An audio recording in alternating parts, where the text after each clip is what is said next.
Ngayon lang talaga kayo makakatikim niyan? Saktong-sakto. Tapos ako pa magluluto.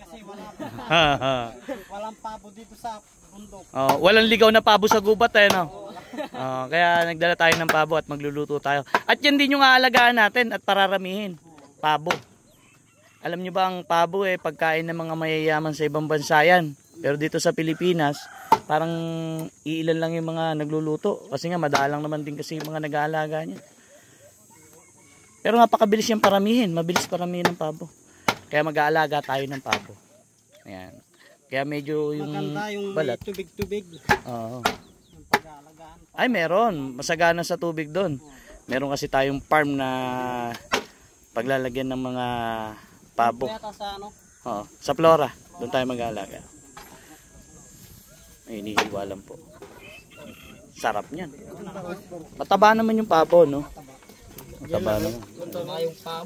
Tapos yung isa, lilitsyon natin. Nasaan yung isa pat? Ayun. Ito. Lilitsyon natin yung isa. Ayun pala, pwede na pala isa lang pa to. Habang may apoy. Yan. Kaso hindi kaya ano, no? Maganda tayang-tang lang yung apoy. Sa ang pabo daw, pag daw kakainin siya, pag nilitsyon, kailangan nakasalang sa apoy para hindi tumitigas yung laman niya. Ganun daw. Kailangan pag kinakain natin, nakasalang pa rin siya. Hindi lalamig.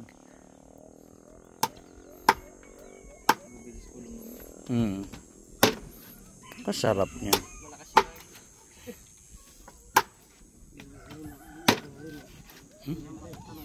Oh.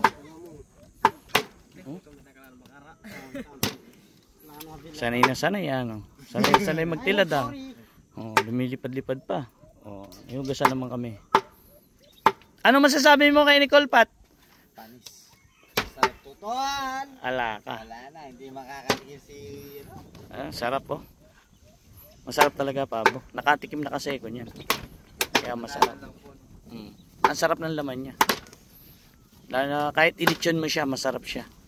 Ngayon, adobo naman. Adobo hindi ko pa rin natitikman kaya mag-adobo tayo ng pabo. Yun ang abangan nyo. Yung adobong pabo natin, no? Mga nila yun.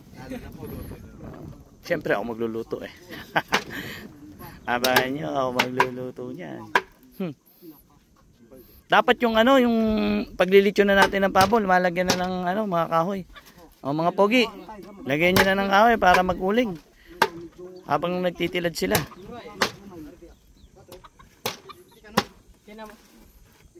Yan.